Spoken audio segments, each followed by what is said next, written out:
ప్రపంచవ్యాప్తంగా సినీ ప్రియులు ఎంతగానో ఎదురు చూస్తున్న చిత్రం పుష్ప ది రూల్ 2021లో విడుదలైన బ్లాక్ బాస్టర్గా నిలిచిన పుష్ప చిత్రానికి సీక్వెల్గా ఇది వస్తుంది.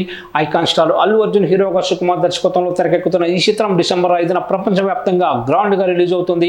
రిలీజ్కి ముందే ఇప్పటికే పలు రికార్డులను సొంతం చేసుకున్న పుష్ప 2 తాజాగా మరో రికార్డును తన ఖాతాలో వేసుకుంది. పుష్ప ది రూల్ చిత్రం డిసెంబర్ 4న ఓవర్సీస్లో ప్రేక్షకుల ముందుకు రానుంది. నెల రోజుల ముందుగానే ప్రీమియర్ సేల్స్ బుకింగ్స్ ఓపెన్ చేయగా టికెట్ హాట్ కేకులు అమ్ముడుపోయాయి. సినిమాకు ఉన్న క్రేజ్తో రికార్డ్ స్థాయిలో టికెట్స్ అమ్ముడయ్యాయి. అత్యంత వేగంగా 15,000 టికెట్స్ అమ్ముడైనట్లు చిత్ర యూనిట్ తెలిపింది. అమెరికాలో ఇంత వేగంగా టికెట్స్ అమ్ముడైన భారతీయ చిత్రంగా పుష్ప 2 నిలిచింది. రిలీజ్కి ముందే రికార్డ్ సాధించడంతో బన్నీ ఫ్యాన్స్ ఫుల్ ఖుషి అవుతున్నారు. విడుదలకు ముందే ఎన్నో రికార్డులు కొలగొడుతున్న పుష్ప రిలీజ్ తర్వాత మరిన్ని రికార్డులు సృష్టిస్తుందో చూడాలి.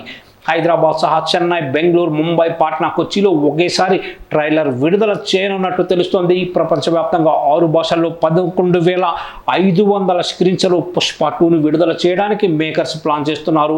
ఇండియాలో 6,500, ఓవర్సీస్లో 5,000 స్క్రీన్స్లో రిలీజ్ కానున్నట్లు తెలుస్తోంది. ఇప్పటి వరకు ఏ భారత సినిమా కూడా ఈ స్థాయిలో విడుదల కాలేదని సినీ వర్గాలు చెబుతున్నాయి.